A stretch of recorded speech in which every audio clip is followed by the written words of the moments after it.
Hello, my name is Eluned Gramich, enw fi ydy Eluned Gramich, and I'm a writer from Wales and a member PEN Cymru. And I'm here to offer a short passage on Daphne Caruana Galizia in Welsh.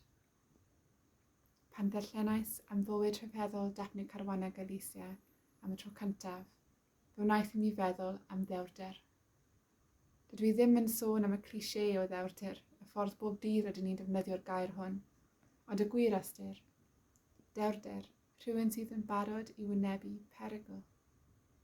Rwy'n rhyfeddu a sut y gall newyddiadurwyr yn groes i bob disgwyl gweithio bygythiadau a weithredoedd o drais ac aflonyddu, barhau i ysgrifennu.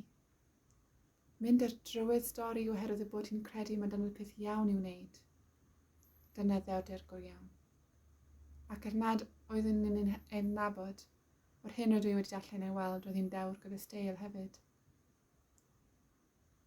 Pob fwyaf rwy'n dysgu am waith Daphne, sut y datgelodd ei newyddiaduraeth y cyfrinachau tywyllaf yn ein cymdeithas, a cheisodd ddod o hyd i'r gwirionydd a chyfiawnder.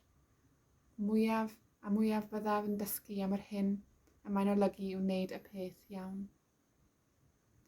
Ysgrifennwch am rhywbeth pwysig.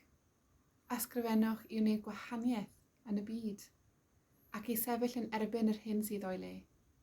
Hynny yw, trwy Daphne, rwyf wedi dysgu bod ychydig yn dewrach. Bai pawb mor gryf ac mor nodedig y gyfiawnder â hi, byddai'n byd ni yn le tecach, yn le gwell i bawb. Diolch.